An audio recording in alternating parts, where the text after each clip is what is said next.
नमस्कार दोस्तों, संकल्प मैथ्स क्लासेस में आपका स्वागत है।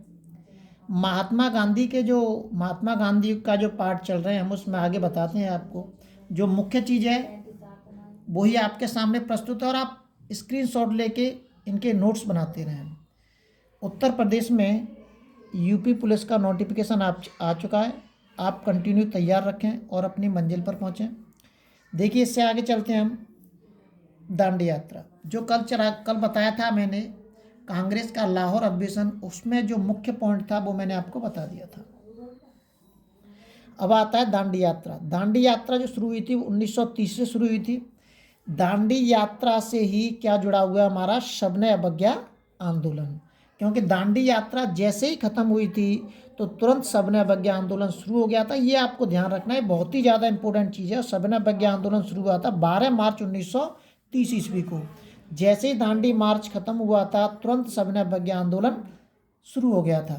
दांडी यात्रा को नमक सत्याग्रह के नाम से भी जाना जाता है। जरूरी नहीं है कि दांडी यात्रा के नाम से आए वो, ये बहुत इंपॉर्टेंट चीज़ है। वो नमक सत्याग्रह के नाम से भी आ सकती है, ये ध्यान रखना है। वो नमक सत्याग्रह के नाम से भी आ सकता है।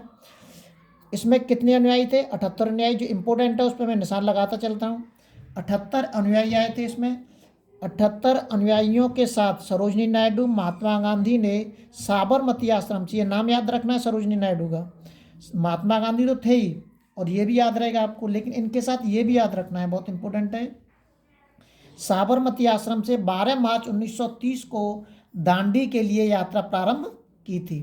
कितने को स्टार्ट की? 12 मार्च 1930 ईस्वी को। 80 सत्याग्रहियों में निम्न वर्ग के व्यक्ति और श्वेत खादी वस्त्र पहनते थे। 24 दिन, कितने दिन यात्रा चली थी हमारी? 24 दिन चली थी। और 24 दिन चलने के बाद 6 अप्रैल, जो निशान लगता जा रहा हूँ वो इम्पोर्टेंट है, 6 अप्रैल 1930 को वो दांडी पहुंच गए और वहाँ पर महात्मा गांधी ने नमक का कानून तोड़ा था। सुभाष चंद्र बोस ने दांडी यात्रा की तुलना नेपोलियन के पेरिस मार्च से की थी, ये इंपॉर्टेंट है। मुसोलिनी के रोम मार्च से की।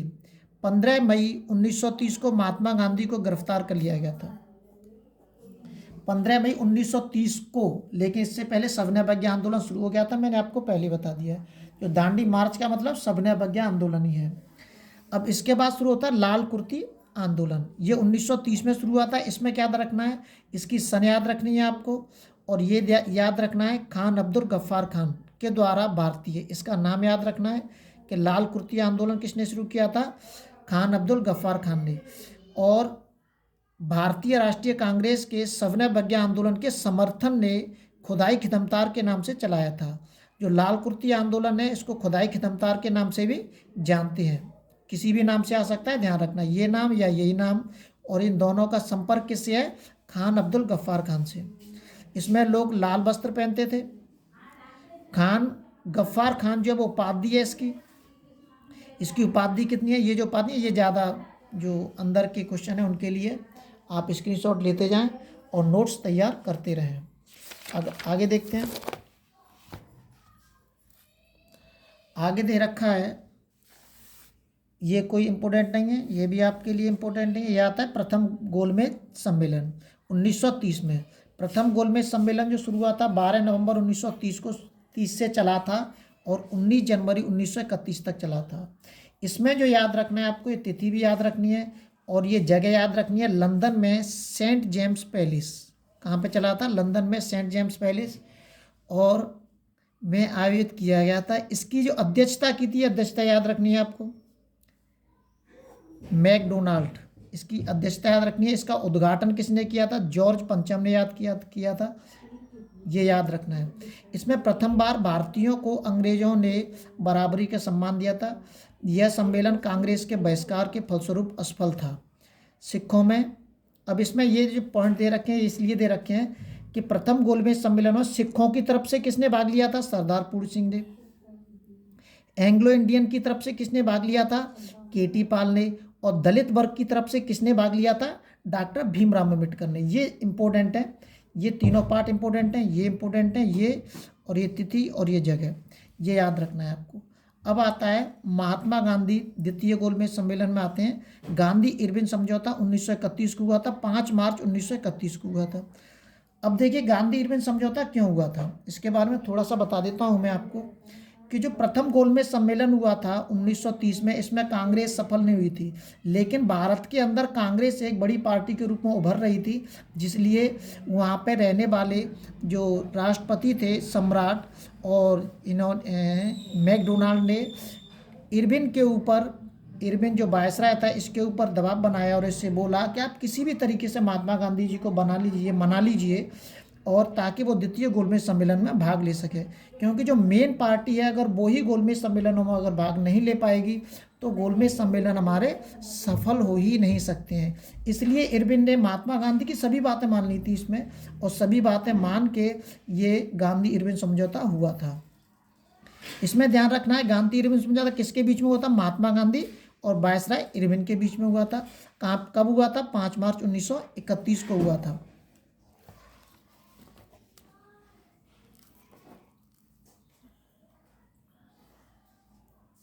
इस समझौते के फलस्वरूप कांग्रेस ने अपनी तरफ से सविनय अवज्ञा आंदोलन समाप्त करने की घोषणा की थी। महात्मा गांधी द्वितीय गोलमेज सम्मेलन में भाग लेने के लिए तैयार हुए थे। द्वितीय गोलमेज सम्मेलन में महात्मा गांधी ने भाग लिया था, ये ध्यान रखना है। के.एम. मुंशी ने गांधी इरविन समझौते के भारत के संवैधानिक इतिहास में एक युग प्रवर्तक की घटना कहा था। गांधी इरविन समझौते को स्वीकृति 26 से 29 मार्च 1931 को कराची कांग्रेस अधिवेशन में मिली थी। ये भी याद रखना है आपको, अगर कुछ ज़्यादा ही आप अंदर तक एग्जाम देना चाहते हैं, बड़ा एग्जाम देना चाहते हैं तो।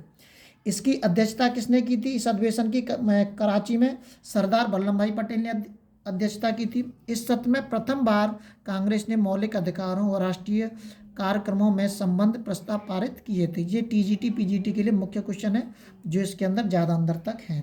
अगर आप पुलिस तक देना चाहते हैं तो ऊपर ही ऊपर से दें, जो मैं निशान लगाता चल रहा हूँ आपको। अब शुरू होता है हमारा द्वितीय गोलमेज सम्मेलन। जो द्वितीय गोलमेज सम्मेलन है वो 1931 को हुआ था। कब हुआ था, ये तिथि दे रखी है आपके सामने। इसमें महात्मा गांधी ने भाग लिया था। और ये किस जहाज से गए थे, जहाज याद रखना है आपको, JS राजपूताना, ये जिस जहाज का नाम याद रखना है। और वो कब पहुंचे थे इंग्लैंड, 12 सितंबर 1931 को पहुंचे थे। और उस वक्त ब्रिटेन के जो प्रधानमंत्री थे रैमजे मैकडोनाल्ड थे। द्वितीय गोलमेज सम्मेलन के समय भारत का वायसराय कौन था, ये वायसराय याद रखना है। द्वितीय गोलमेज सम्मेलन के समय भारत का वायसराय कौन था। महात्मा गांधी ने पुनः सवर्ण आंदोलन समाप्त शुरू कर दिया था। क्यों शुरू किया था, क्योंकि ये असफल हो गया था द्वितीय गोलमेज सम्मेलन। प्रारंभ किया है एनी बेसेंट ने सम्मेलन में भारतीय महिलाओं का प्रतिनिधित्व किया था। ये याद रखना है कि द्वितीय गोलमेज सम्मेलन में भारतीय महिलाओं का प्रतिनिधित्व किसने किया था, एनी बेसेंट ने किया था। ये जो निशान लगा दिए मैंने, ये इंपॉर्टेंट है इसमें आपके लिए। आगे चलते हैं, आगे दे रखा है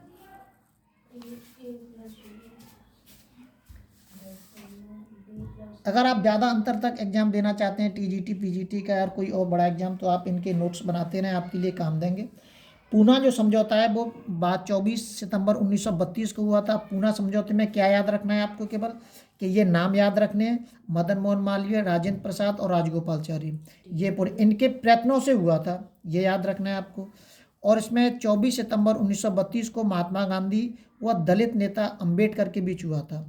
इसमें जो मेन नाम है ये नाम याद रखने हैं आपको। कब हुआ था, 24 सितंबर 1932 को हुआ था। किन के बीच हुआ था, महात्मा गांधी और डॉक्टर अंबेडकर के बीच हुआ था। बस इसमें केवल यही याद रखना है। अब ये क्यों हुआ था, क्योंकि जो अंबेडकर थे वो अपने लिए अलग सीट चाहते थे, मतलब दलितों के लिए अलग से मतलब एक निर्वाचन चाहते थे, संयुक्त निर्वाचन, लेकिन उनके लिए सीट ज़्यादा दे दी गई थी। बस 71 के स्थान पे 148 सीट कर दी थी महात्मा गांधी ने, और वो समझौता हो गया था। अब आता है तृतीय गोलमेज सम्मेलन, वो भी लंदन में हुआ था। 17 नवंबर 1932 को हुआ था वो, और 24 सितंबर 1932 तक लंदन में चला था।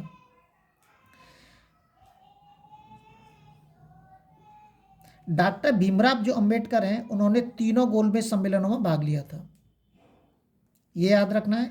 अगर और कोई बड़ा एग्जाम देना है तो सारे आपको नोट्स बनाने पड़ेंगे, जब भी आप सफल हो पाएंगे। ये आपके तीनों गोलमेज सम्मेलन हैं। इससे आगे आपको कल मैं क्रांतिकारी गतिविधियों के बारे में बताऊंगा। लगातार नोटिफिकेशन प्राप्त करने के लिए आप चैनल को शेयर और सब्सक्राइब करना ना भूलें। जय हिंद, जय भारत।